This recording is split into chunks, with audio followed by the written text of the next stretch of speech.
반갑습니다. 반갑습니다. 네, 반갑습니다. 네, 그래요. 눈으로라도 좀 인사하면 좋을 것 같기는 합니다. 한 주 잘 보내셨는지 모르겠습니다. 지난주 빨간 날이 하루 있었어가지고 숨통 좀 튀셨는지 모르겠어요. 근데 저는 그 빨간 날 운동을 좀 했거든요. 제가 운동을 즐겨 하지는 않아요. 즐겨 하지는 않는데, 이제 나이가 40이 됐잖아요. 이제 옛날 우리 형님들이 하던 말씀이 이제 뭔지 알 것 같아요. 뭐 건강을 위해서 뭐 운동하는 게 아니라 죽지 않으려고 운동한다라는 그런 얘기. 예. 그래서 운동을 뭐 잘하지 뭐 이렇게 꾸준히 하진 못했지만 이렇게 수영을 좀 했는데 코로나 때문에 이제 수영장을 잘 갈 수가 없다 보니까 자전거를 좀 타보려고 예전에 조금 한번 노력했던 적이 있었거든요. 그때 잘 못했는데 이번에 어차피 이렇게 됐으니까 자전거를 한번 타보려고 폼을 잡고 있었어요. 하지만 잘 몰라요. 혼자 가니까 좀 재미도 없고. 근데 이제 저희 교회에 이제 한 친구가 있어요. 보경이라는 친구인데 운동 매니아거든요. 걔랑 다니면 죽을 수도 있어요. 근데 아무튼 그 친구랑 타러 나갔어요. 빨간 날. 근데 이 친구는 원래 그 자전거를 굉장히 라이딩을 많이 하는 친구라서 장비도 많고 뭐 이런 친구인데 제 집 앞으로 왔거든요. 이제 가는 길이 제 집 앞이라서 왔는데 행색을 보니까 너무 대충 하고 왔더라고요. 그래서 너 그런 거 없어? 물어봤더니 그게 아니라 목사님이 어, 초보라서 괜히 압박 줄까봐 자기가 대충 입고 왔다는 거예요. 그러니까 복장 다 그냥 무시하고 대충 입고 왔다는 거예요. 저런 배려남, 예, 훌륭하죠. 예, 그렇게 출발했어요. 근데 앞에서 탁 보면서 계속해서 내 길을 인도하는 거예요. 그리고 내가 죽나 안 죽나, 퍼지나 안 죽나, 퍼지나 안 퍼지나, 30m를 갈 때마다 계속 뒤로 돌아봐. 계속. 너무 심할 정도로 계속 돌아보는. 야, 이 리더의 품격. 저는 거기서 느꼈어요. 그런데 나중에 물어봤더니, 야, 너 진짜 뭐 이렇게 자주 보면서 나를 이렇게 챙기냐 그랬더니, 제 수준을 잘 몰라서 그냥, 처음 자전거 타시는 어머님께, 어머님 수준에 맞춰가지고 자기가 조금 컨트롤을 했다고 얘기를 하더라고요. 구력이지만 제가 뭐 많이 탄 건 아니지만 평소에 그래도 깔짝깔짝 대면서 타던 것보다 거의, 어, 2배의 거리를 탔던 것 같아요. 2배의 거리를. 대단하죠? 평소에 나 혼자 탈 때, 잘 모르고 탈 때는 몰랐는데, 거의 2배를 타는 거예요. 나도 모르는 사이에. 물론 이제 부작용이 하나 있긴 했어요. 그날 거의 뭐 2시간 동안 앞 사람 엉덩이만 쳐다보고 갔더니, 보경이 엉덩이가 내 머릿속에 계속 이미지로 이제 남아있더라고요. 근데 이번 주에 이런 일도 있었어요. 우리 아들 준하가 계속 엄마만 찾는 것 같아서 얘랑 따로 좀 시간을 가져야겠다 싶어가지고 얘를 데리고 자동차 전시장에 좀 찾아갔어요.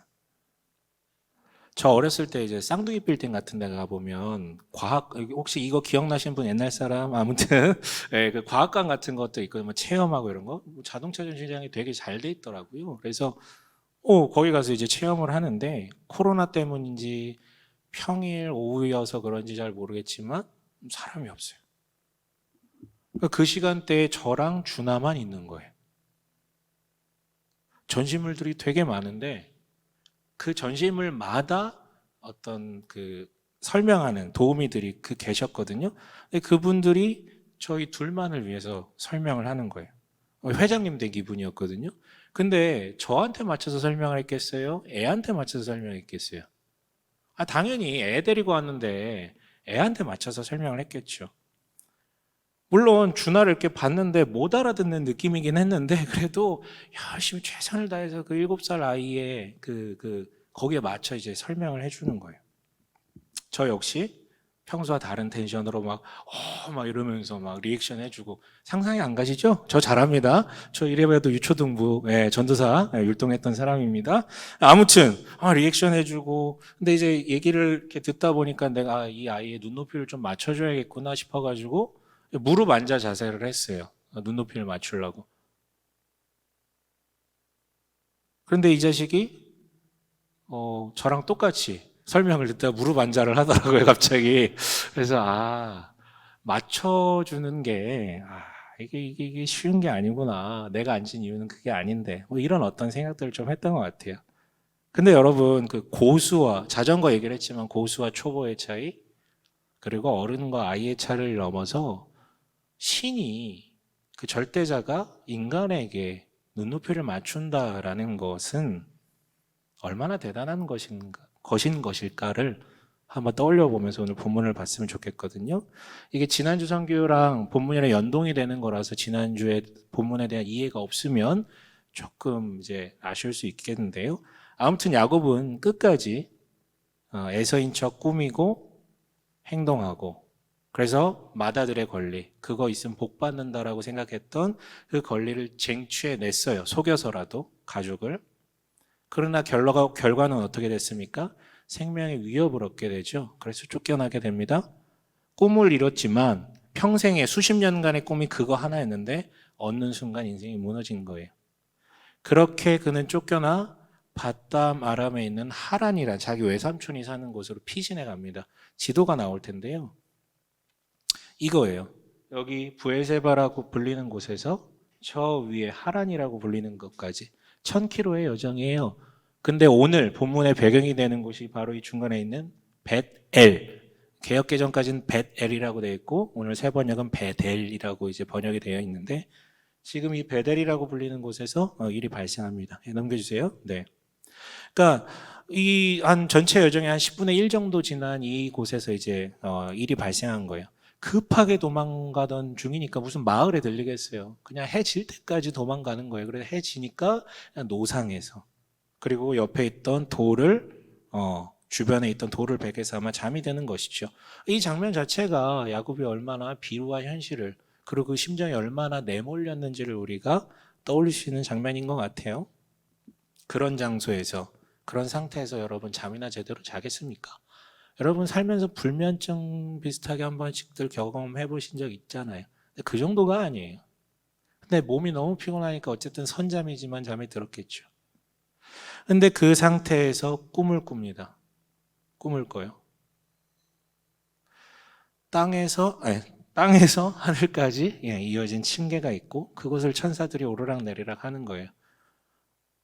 하나님이 계시고 하나님이 꿈이라는 방식을 계시의 방법으로 주실 수 있다라고 믿는 믿음이 있다면 우리는 이것을 이제 받아들일 수 있겠죠.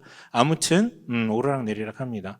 그런데 저 위에는 하나님이 계셨고 그분께서 약속을 내놓으시는데 그 내용이 뭡니까? 13절 14절 함께 읽어볼게요. 함께 읽어보겠습니다. 시작. 나는 주 너의 할아버지 아브라함을 보살펴준 하나님이요 너의 아버지 이삭을 보살펴준 하나님이다. 내가 지금 누워있는 이 땅을 내가 너와 너의 자손에게 주겠다. 너의 자손이 땅의 티끌처럼 많아질 것이며 동서남북 사방으로 퍼질 것이다. 이 땅 위의 모든 백성이 너와 너의 자손 덕에 복을 받게 될 것이다. 네, 복의 내용은 요약하면 우선 앞에 거는 땅과 자손에 대한 얘기예요. 뭐 이런 거는 아브라함 얘기할 때 수차례 얘기했는데 결국 민족에 대한 얘기고요. 땅과 자손 합쳐서 민족. 그리고 그래서 이제 이것을 정리하면 물리적인 복을 약속하셨다라고 우리가 받아들일 수 있어요. 이어지는 14절은요. 관계적 복에 대한 이야기예요. 그러고 보면 여러분 제가 이미 힌트를 드렸는데 어떤 장면과 오버랩되지 않으세요? 바로 창세기 12장에서 하나님께서 아브라함을 불러내실 때의 장면과 완전히 지금 판박이거든요. 이로써 우리는 몇 가지 공통점을, 그때 아브라함에게 주셨던 복의 내용과 야곱에게 주셨던 복의 내용이 동일하다는 것에 근거해서 몇 가지 공통점을 발견해낼 수 있어요. 뭐냐면 우선 하나님이 먼저 나타나셨고 하나님이 먼저 부르실 때만 우리가 믿음이라는 것에 출발을 할 수 있다는 것이죠. 나의 노력이 아니라 은혜라고 먼저 선제적으로 그가 베풀어 주실 때 우리가 믿음이라는 것을 가지고 신앙생활을 해나갈 수 있다는 것이죠. 또 다른 공통점은 하나님은 복을 주시길 원하시고 복을 약속하신다는 것이죠. 여러분 하나님을 떠올릴 때 심판 이건가 떠올리면 그건 뭔가 이상한 거예요. 정의가 떠오르는 것은 괜찮지만 심판이 떠오른다면 뭔가 여러분 머릿속에 지금 잘못된 이미지를 갖고 있는 것입니다. 아무튼 복을 약속하셨어요. 복 주시길 원하신다고요. 근데 복의 내용이 동일하다고 했죠. 그 내용을 정리하면 뭐라고요? 물리적인 복, 관계적인 복. 그런데 뭔가 좀 다르죠. 아브라함 때 제가 목 놓아 부르짖으며 강조했던 거 있죠. 가장 중요한 건 뭐였다고? 7가지 복 중에 4번째 복이었던 네가 복의 근원이 되리라라고 하셨던 거예요. 다른 사람들은 다 복 받는 게 핵심인데 하나님의 복의 핵심은 네가 복이 되는 거라고요. 근데 본문에는 그런 거 없잖아요. 틀린 거 아닙니까? 라고 물을 수 있을지 모르겠지만 본문에는 이렇게 표현돼요. 15절 시작에 어떻게 되어 있습니까? 내가 너와 함께 있어 라고 시작을 하죠. 그거예요. 복의 근원이 된다라는 말을 다른 말로 하면 하나님이 함께 계신다라는 말과 동일하잖아요. 성경에서요. 결국 여러분 복의 내용은 똑같습니다. 이 말인즉슨 동일한 하나님을 믿는다면 우리에게도 동일한 복의 내용이 주어진다라는 것이죠. 그래서 우리 주기도문에 무슨 내용이 나옵니까? 일용할 양식을 주시고라는 요청. 용서하여 준 것 같이 용서하게 해주시고 아버지의 나라가 오게 하시며 등등의 요청들이 거기 담겨져 있어요. 동일해요, 여러분. 아브라함, 야곱, 예수님 때, 우리 때. 여러분, 그래서 이거는 권리예요. 우리가 믿고 있다면 물리적인 거, 관계적인 거 요구하셔도 됩니다. 하지만 우선순위는 조정해야죠. 가장 중요한 것은 하나님이 나와 함께 하심에 대한 요청이 이루어질 때 나머지가 가능하다라는 것이죠. 그런데 여러분, 여기까지는 공통점이에요. 그런데 복이 더 추가가 돼요. 야곱에 대해서. 우리 15절 함께 읽어볼게요. 함께 읽겠습니다. 시작. 내가 너와 함께 있어서 네가 어디로 가든지 너를 지켜주며 내가 너를 다시 이 땅으로 데려오겠다. 내가 너에게 약속한 것을 다 이루기까지 내가 너를 떠나지 않겠다. 네. 이제부터는 지극히 야곱이라는 한 사람에게만 맞춤형의 복이 이 메시지가 주어진 거예요. 정리하면요. 보호, 안전, 그리고 돌아오게 하게 하겠다라는 것이요. 이것을 지키기까지 떠나지 않겠다라는 거예요. 결과적으로 이 말에 지금 야곱이 반응해요. 앞에 거는 사실 자기도 들었었어요. 근데 이거는 지금 개인적인 메시지 여기에 반응하거든요. 이 말인즉슨 반응을 했다라는 거는 야곱이 물만한 미끼였다라는 뜻이겠죠. 매력적인 미끼예요. 마치 아브라함에게는 아들이라는 말이 되게 홀렸던 것처럼. 그렇다면 이 미끼가 정체가 뭔데요? 요약하면 이래요. 불안으로부터 건져주겠다라는 뜻이에요. 여러분 야곱 그 이름 뜻 속이는 자. 물론 그건 속어고 원래는 이제 발목 잡는 자였는데 발음이 비슷한 거죠. 도대체 야곱은 왜 속이면서까지 그렇게 살아왔을까요? 형을, 아비를. 재밌어서? 타고나서? 아니요. 불안 때문에. 자신의 능력은 형 에서에 비하면 너무 열악한데 아비가 죽으면 이 지역을 떠나야 돼요. 근데 자기 부족은 이곳에 들어온 지 100년도 안 됐어요.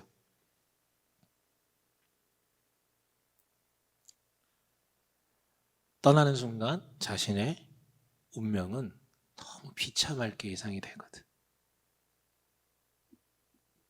그런 조건들 앞에 자기 인생이 실패할 것이다라는 예측, 머리는 잘 돌아가거든.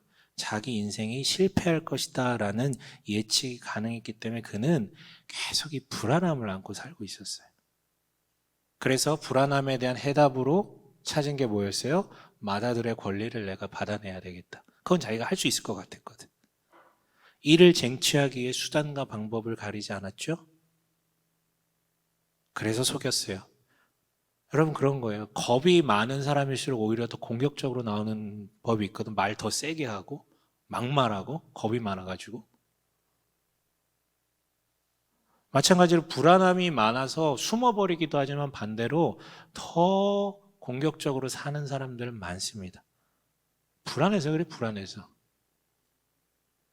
그런데 하나님이 이 얘기를 해주신 거예요. 임시 방편책, 해결책이 아니라 그의 근원적인 문제, 그 수십 년간 살아오면서 자기 마음이 가장 깊은 곳에 있었던 불안의 문제를 지금 건드리시고 채워주시겠다라고 말씀을 하시는 겁니다.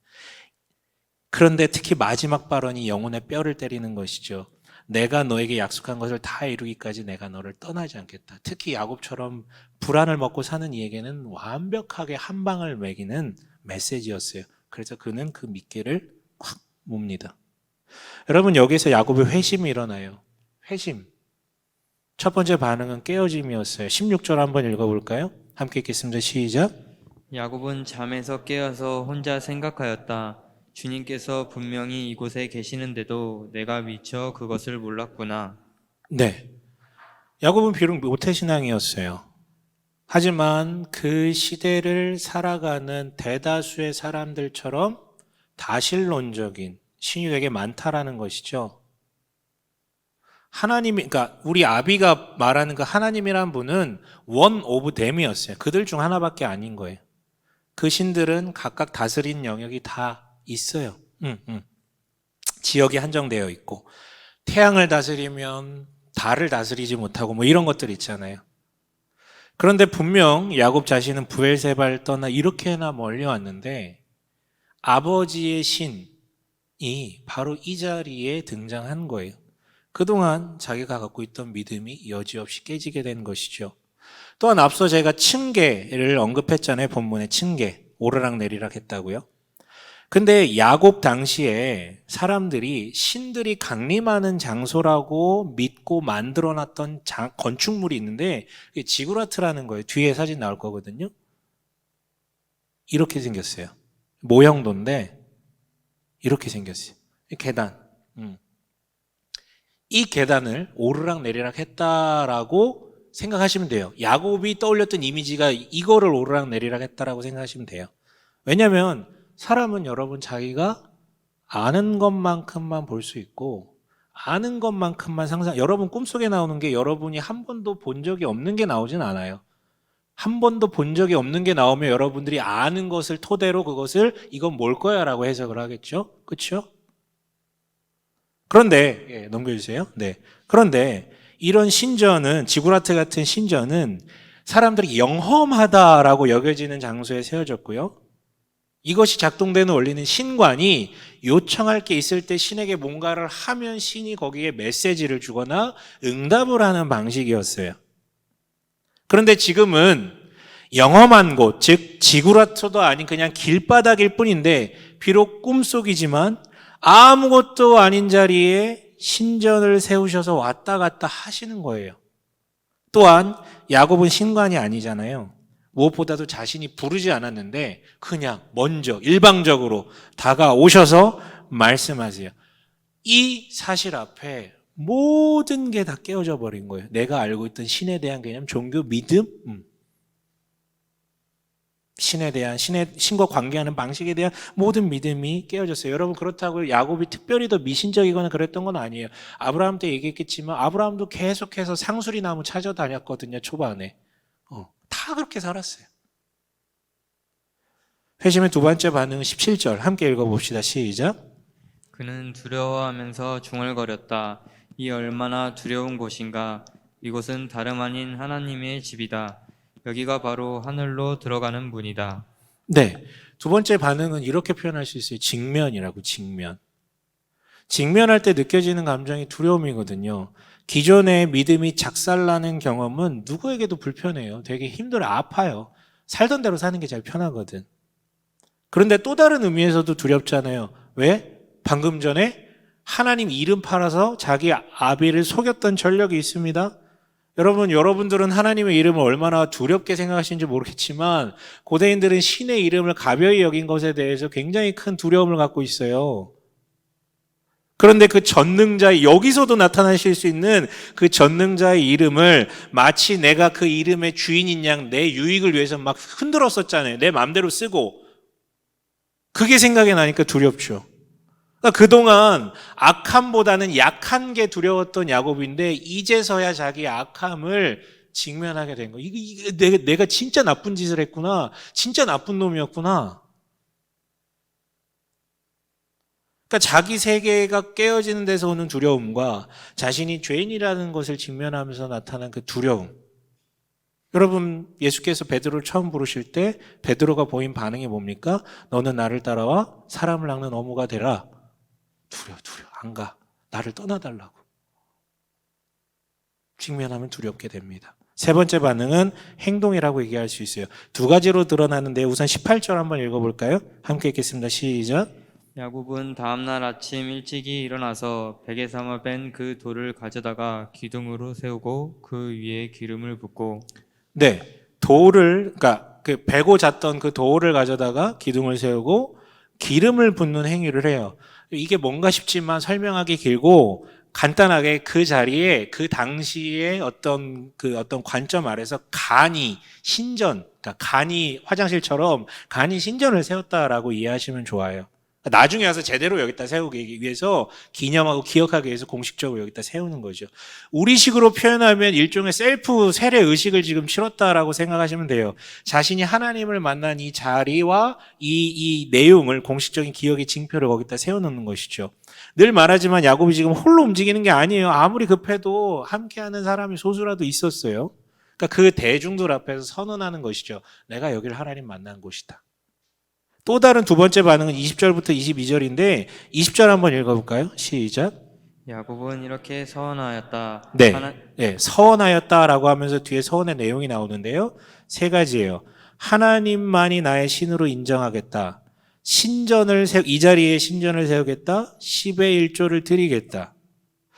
각 서원에 대해 설명하면 좋지만, 특별히 11조에 대해 설명하면 좋지만, 나중에, 이건 뭐 핵심이 아니에요, 본문에서. 네, 나중에. 다만, 이 세 가지 내용은 야곱이 순간 번뜩이는 기지로 발명해낸 것이 아니라 고대 근동사회에서 왕이나 족장들이 뭔가 큰 전쟁을 앞두고 뭔가 큰 이벤트를 앞두고 신을 향해서 말하던 세 가지 조건과 동일하다라고 이해하시면 좋을 것 같아요. 그 당시 있었던 문화라는 거예요. 그렇다면 여기서 뭐가 중요한 건데요? 이 서원이 당시의 서원과 뭔가 다르다라는 거예요. 뭐가 다른데? 서원이란 건 뭔가를 주시면 아니면 내가 이렇게 할 테니 뭔가를 주세요. 이게 서원이에요. 아니면 뭔가를 주시면 내가 이렇게 하겠습니다라고 하는 게 서원이에요. 그런데 야곱의 경우에는 하나님이 먼저 찾아와서 하나님이 먼저 이걸 주겠다라고 얘기를 해주셨어요. 그랬더니 야곱은 하나님이 시키지도 않았는데 하나님 관심 없어요. 뭘 할지는 그 다음은 관심 없어요. 시키지도 않았는데 본인이 알아서 이거 하겠습니다. 하나님께서 진짜 말씀하신 대로 해주시면 내가 감사해서 이렇게 하겠습니다라고 반응하는 거예요. 그래서 본문은 서원이라고 표현이 되어 있지만 그리고 이건 엄밀히 말하면 서원이 아니고 그냥 행동도 아니라 일종의 결단이에요. 내가 하나님을 만났고 하나님이 나의 진짜 주인이 되셨기 때문에 내가 이렇게 살아나겠다라는 결단을 표시했다라고 이해하시면 좋을 것 같아요. 물론 여전히 조건부를 내거는 것을 보면 여전히 야곱다운 것은 맞지만 회심에 의한 결단이라는 것이 이 네 가지가 어떻게 보면 회심의 반응이에요. 네 가지가 아니라 지금 세 가지였죠. 한 가지 더 남았어요. 마지막 반응은 뭐냐면 꿈이 생겼다라는 거예요. 꿈이 원래 있었죠. 마다들의 권리를 얻어내는 것. 그러면 내가 복될 거라고 생각을 했는데 그걸 얻어내고 나니까 무너졌어요. 꿈이 없어졌어요. 쫓기는 삶이 되었어요. 그런데 쫓기는 삶이 아니라 하나님을 만남으로 인하여서 살아갈 이유가 생겼고 돌아가야 할 터전이 생겼어요. 다만 그 전의 꿈들처럼 자기 힘으로 이루어내야 되는 꿈이 아니라 하나님께서 이루시겠다라는 꿈이에요. 내 꿈을 이루기 위해 남한테 피해를 주고 속여도 되는 그런 꿈이 아니라 모두에게 복이 되는 꿈이에요. 이루어져도 여전히 불안한, 이루어짐 이후의 불안함도 여전히 오히려 더 증폭되는 그런 세상이 조작하고 강요된 꿈이 아니라 진정으로 복된 삶을 위해 살아가는 꿈이 생겨난 거예요.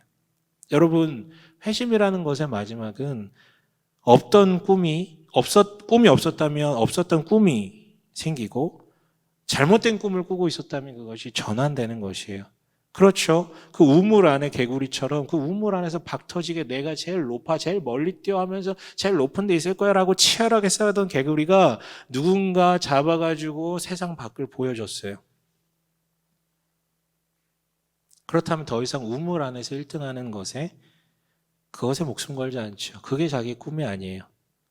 다들 그거 놓고 싸울 때 나는 다른 꿈을 꾸며 다른 것을 준비하고 있는 것이죠. 나가서 더 넓은 세상에서 살아가고 누릴 꿈이요.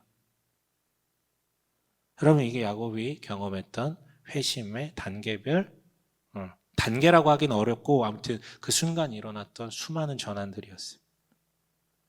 그런데 여러분, 이 모든 놀라운 전환이 왜 일어납니까? 왜요? 야곱이 노력해서? 야곱이 선해서? 아니요. 전적인 하나님의 일하심 때문이었죠. 특별히 오늘 하나님은 어떻게 일하셨습니까? 치밀할 정도로 야곱에게 맞춰서, 그 절대자가 한 사람, 그것도 야가 빠진 인생에게 맞춰서 일하셨다는 사실이 우리에게 오늘 메시지로 다가와요. 철저히 맞추시는 하나님이요. 우선 앞서서 확인했죠. 모두에게 해당되는 복을 언급한 뒤에 야곱 전용의 복을 추가합니다. 그 내용은 뭐라고요? 철저히 야곱의 그 불안을 직격하는 내용이었다라고요. 또한 재밌어요. 분명 아브라함에게 복을 약속하실 때는 사실 앞에 단서가 붙었어요. 네가 본토 친척 아비 집을 떠나 내가 너에게 보여준 그 땅으로 가면 내가 이렇게 하리라 라고 앞에 단서를 붙였었거든요. 그런데 오늘 야곱에게는 그 어떤 조건도 요청하지 않으세요. 오직 복만을 약속하세요. 행동 조건은 야곱 스스로 내가 그렇게 하겠다라고 결단한 것 뿐이에요. 왜 요구가 없으셨을까? 하나님이? 왜요? 답은 단순해요. 야곱이니까. 여러분, 그를 기회주기적인 사람이다라고 깎아내릴지 모르겠지만 어쨌든 그 사람은요, 늘 뭔가 하는 사람이었어요. 늘 뭔가 하는 사람이었다고요. 그래서 하나님은 그에게 어떠한 행동을 요청하지 않으세요. 그는 안 하는 게 문제가 아닌 사람이 아니라 잘못된 꿈을 가지고 너무나도 열심히 사는 게 문제였던 사람이고 늘 뭔가 하는 사람이었기 때문에. 그리고 그 방향만 바꿔주면 얘는 뭔가 알아서 지가 할 사람이니까. 근데 뭔가 할 걸 알려주면 얘는 거기에만 집중해서 하나님 안중에도 없을 사람이기 때문에 안 알려주세요. 정확히 그에게 맞는 부르심이었죠. 여러분, 그 절대자가, 그 초월자가 그 약하고 남이나 속이고 다니는 그 한 인생에게 철저히 맞춘다라는 건 정말 대단한 일이에요, 여러분. 근데 여러분, 성경 전체를 보면 하나님은 본래 그런 분이 맞으십니다. 성자 하나님이라고 우리가 믿는 예수님은 신의 자리에서 인간의 자리로 성육신하셨어요. 이거 철저하게 인간에게 맞추신 거잖아요. 인간의 눈높이에서 인간의 말과 행동을 통해 하나님이 어떤 분이신지 알려주시고 인간을 대신해서 십자가에 달려 돌아가셨다고요. 그런데 그 이후에 우리가 마주하게 되는 성령 하나님, 우리 가운데 거하신다라는 그 성령 하나님은 더 심각해요. 그리스도인들 전체가 아니라 각각 개개인의 그리스도인의 심령에 거하시며 그의 개인 교사로서 그의 개인 가이드로서 맞춤형 인도를 하고 계시다라고요. 여러분, 인간은 하나님을 one of them, 그들 중에 하나로 인식하는 사람들 되게 많죠? 기독교의 신, 하나님, 부처님, 그들 중에 하나야. 이렇게 생각하는 사람 되게 많아요. 교회 다녀도 이런 식의 인식을 갖고 있는 사람 많습니다. 아니면 교회를 다녀서 하나님은 한 분뿐이야 라고 믿어도 종교는 종교고 내일은 내일이야 라고 하면서 분리시키면서 살아가는 사람 너무 많아요. 그런데 하나님은 아니에요. 하나님은 우리를 너 한 사람, 딱 한 사람으로만 보고 그 한 사람에게만 집중하셔서 소통하세요. 절대자이시니까 가능하죠. 우리는 그게 불가능하지만. 아니 도대체 인간 우리가 뭐라고? 내가 뭐라고 그렇게 맞춰 가십니까? 왜 이렇게까지요? 왜냐하면 하나님도 꿈이 있으시거든요. 하나님도 꿈이 있어요. 태초에 하나님의 형상을 만드셔서 그 엄청난 사랑을 누리셨던 그 경험, 태초에 그 하나님의 형상이 존재하는 하나님의 나라에서 함께 연합하여 선을 이루던, 그리고 하나님도 좋고 하나님의 형상도 완벽한 샬롬으로 살아가던 그 시절, 그 시절에 그 하나님 나라로 돌아가는 꿈을 꾸고 계시거든요. 그런데 이것은 하나님의 초월적 능력으로 우리의 마음을 조작해서 이루어질 수 있는 일이 아니에요. 조작해서 되는 일이 아닙니다. 자발적 선택으로 이루어져야 돼요. 비유하자면 여러분 혹시 어떤 단체나 사업 사장님이나 어느 단체의 리더나 뭔가를 해보시면 결국 가장 중요한 일은 뭡니까? 인사가 만사예요. 사람 쓰는 일이에요. 사람 쓰는 일. 비유하자면 이렇죠. 근데 이 대표들은, 이 리더들은 굳건한 믿음이 있어요. 무슨 믿음이 있냐면 어떤 사람도 나처럼 일하는 사람은 없다고. 그래서 쓰고 버리는 것을 선택하는 사람들도 있어요. 아까운 줄 모르고 그냥 쓰고 버려요. 계속 갈아치우는 거지. 아니면 매뉴얼과 시스템을 구축해서 딴짓 못하게 압박해요. 반면 의식 있는 리더들은 적절한 보상을 통해서 열심을 이끌어내요. 그래서 여러분 최고의 인재가 왜 내 옆에 없나? 그만큼 돈을 주면 와요. 그렇죠? 세상 누구도 비교할 수 없는 돈을 주면 다 와요. 네. 돈 많이 주고 복지 주면 인재들 몰려들죠. 하다 안 되면 지분을 공유하잖아. 이거 네 일이야 라고 하면서. 그래도 여러분 대표만큼 일하진 않습니다. 왜? 다들 자기 유익을 위해 살지 이 집단을 위해서 살지는 않거든요. 그리고 언제든 떠나요. 왜? 네 꿈과 내 꿈은 달라. 마찬가지예요, 여러분. 하나님은 더더욱 강제하시는 분이 아니세요. 심지어 구약을 통해 우리는 증명이 됐습니다. 강제적 성격을 띤 것이 있는 율법이라는 것을 통해 사람 변하지 않더라. 율법이라는 것을 통해서 사람들이 하나님의 꿈에 동조되지 않더라. 그냥 그걸 통해서 자기 유익을 실천하더라. 이게 이미 결론이 났어요. 그래서 한 사람이 필요하세요. 결국 하나님의 주인 되심을 온전히 자각하여 하나님의 꿈에 자기가 스스로 동조돼 공명하여서 하나님의 뜻을 가지고 이 세상을 살아나갈 사람, 그 한 사람을 통해서 그 자리가, 그 세상이 변화돼 가거든요. 그래서 그 한 사람한테 그토록 맞춰서 인도하시는 거예요. 나를 사랑하고 나를 통해 이 세상을 더 사랑하길 원하셔서요. 여러분 마무리합시다. 야곱은 그 모든 문제의 근원은 그 불안이었어요. 불안함. 그것을 해결하기 위해서 마다들의 권리에 집착했고요.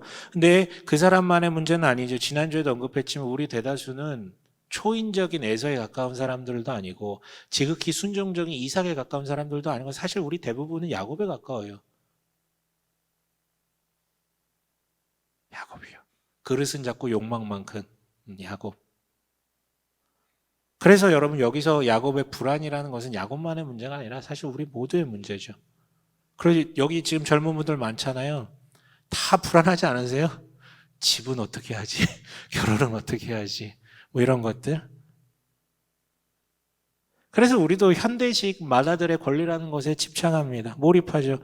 재밌는 건 여러분 모르겠어요. 얻어보신 적이 없어가지고 모를 수 있겠는데 그 마다들의 권리에 근접했다라고 평가받는 이들일수록 더 큰 불안함을 느껴요. 여기까지 왔는데 이거 하루아침에 사라지면 어떡하지? 그로 인해서 내가 무가치하다고 평가받으면 어떡하지? 이런 불안함 있잖아요. 군대 있을 때 웃긴 얘기인데 가장 억울한 사람이 3스타라잖아. 4스타 못 따라가지고. 가장 데미지가 크대잖아요.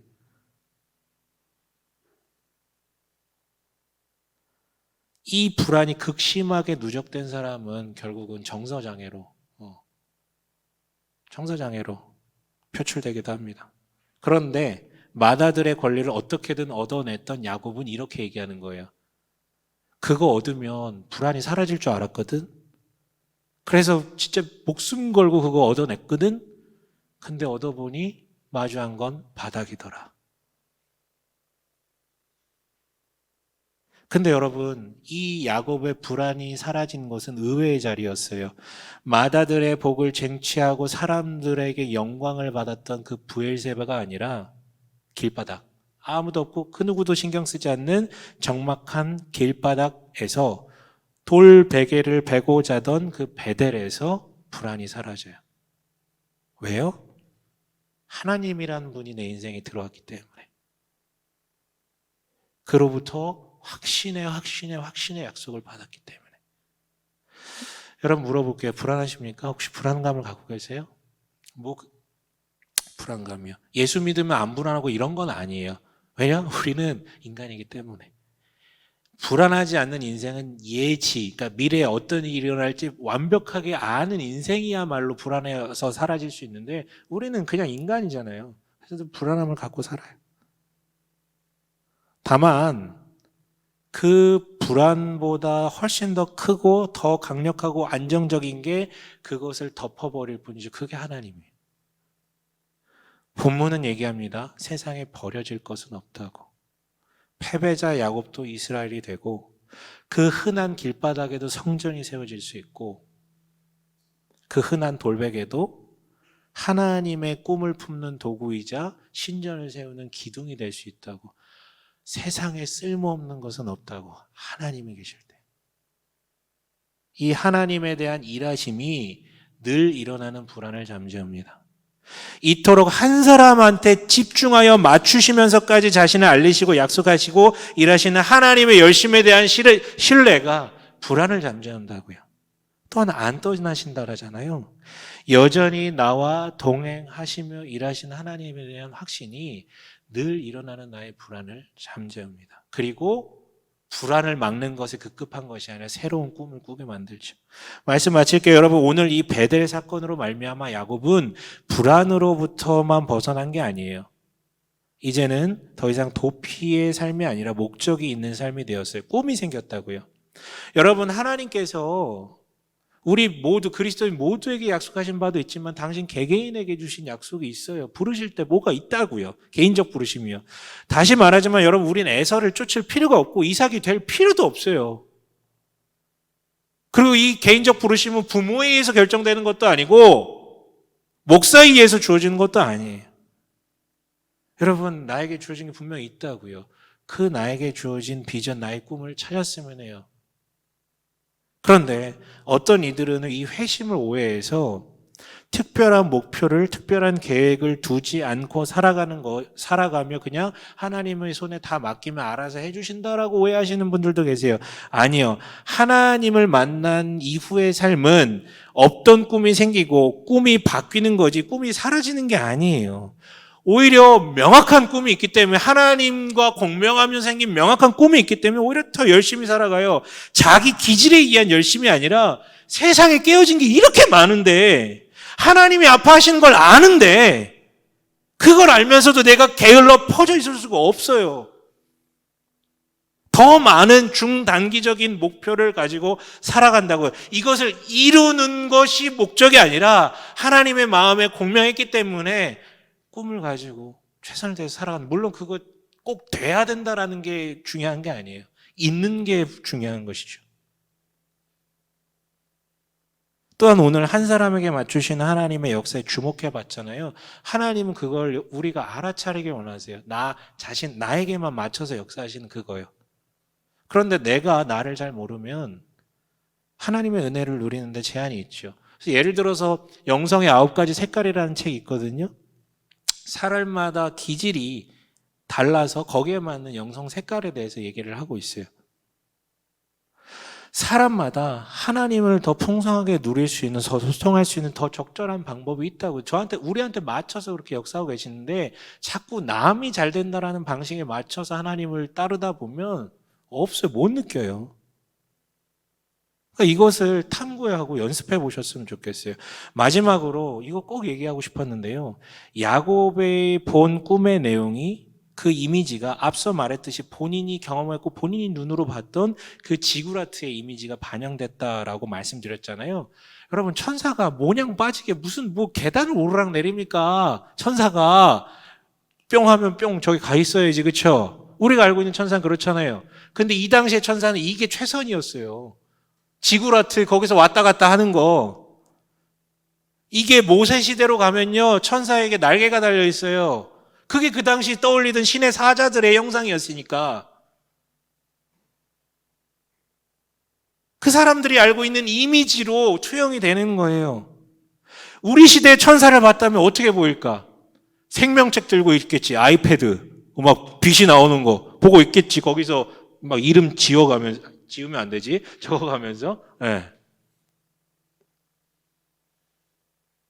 하나님은 맞춰주시는 분이기 때문에 여러분, 나의 알고 있는 것, 그 토대 아래 보여주실 수밖에 없다고요.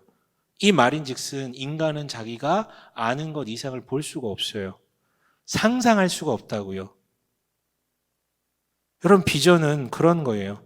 그게 지적 이해든 경험적 이해든 알아야 해석을 할 수 있고 알아야 볼 수 있으며 알아야 꿈을 꿀 수 있어요. 그래서 여러분, 우리에게 두 가지 이해가 필요합니다. 우선 성경에 대한 이해요. 그게 부재하면 하나님이 무슨 일을 하실지 여러분 해석을 할 수가 없어요. 볼 수가 없어요. 꿈이 뭔지 알 수가 없다고요. 하나님이 누군지 모르고 하나님이 어떻게 역사하시는지 그림이 안 그려지는데 내 머릿속에서. 예를 들어 여러분, 복이라는 단어를 떠올렸을 때 이것을 물리적으로만 해석하는 시각이라면 기껏 그리는 하나님 나라가 금으로 도배된 그 천국밖에 못 그리는 거예요. 그게 무슨 하나님 나라입니까? 기껏 그리는 천국이 저 남태평양 한가운데에 있는 파라다이스 같은 섬, 그게 무슨 천국이에요? 그거 질려요, 여러분. 2달만 살면. 그 정도의 비견될 곳이 아니라고요, 하나님 나라는. 하나님을 그리고 그의 나라를 아는 만큼 그의 일하심이 보이고 상상된다고요. 또 다른 하나의 알면 세상의 흐름에 대한 이해가 필요하겠죠. 여러분, 지금 우리 사는 사회는 역대 최대로 가짜뉴스가 판칩니다. 아니, 옛날부터 가짜뉴스는 있었는데 지금 너무 많아요, 메신저들이. 유튜브가 뭐 난리도 아니죠. 너무 쉽게 속아요. 물론 저는 세상 돌아가는데 관심이 없어서 어차피 뉴스 안 봐요라고 말하는 사람들이 있거든요. 그 사람이 가장 많이 속고 있는 사람일 거예요. 네. 그 사람이 가장 많이 속고 있어요, 지금. 남들이 한 바퀴 돌린 걸 가끔 주워 듣거든. 문제는 그렇게 뒤틀어진 정보로 세상을 바라보면 하나님이 일하실 세상은 그래야 한다라고 잘못 믿게 돼요. 그 결과물이 전광훈식 기독교로 도출되는 거예요, 여러분. 눈엔 뭐만 보인다고? 그것만 보이는 거예요. 그게 하나님 나라라고. 그게 하나님이 우리한테 주신 비전이라고. 성경에 그런 게 어디 있습니까? 아니요, 여러분. 성경을 알고 세상을 좀 알길 원해요. 전문가가 되라는 건 아니지만 좀 알길 바래요. 그래야 보입니다. 그래야. 여러분, 이토록 내게 맞추시는 하나님의 그 일하심에 신뢰를 가지고 불안으로부터 탈출하길 원해요. 그리고 회심의 분명한 가운데 그 결과물로서 행동이 있길 바라고, 나아가 비전과 꿈이 생겨나 하나님의 꿈과 공명하며 그렇게 하나님 나라를 이 땅에 건설해 나가길 원합니다. 삶의 중단기적인 목표들이 우리한테 있었으면 하고요. 그것을 위해 오늘도 우리가 열심히 성실히 청지기로서 살아가는 우리 되길 주님의 이름을 간절히 소망하고 축원합니다.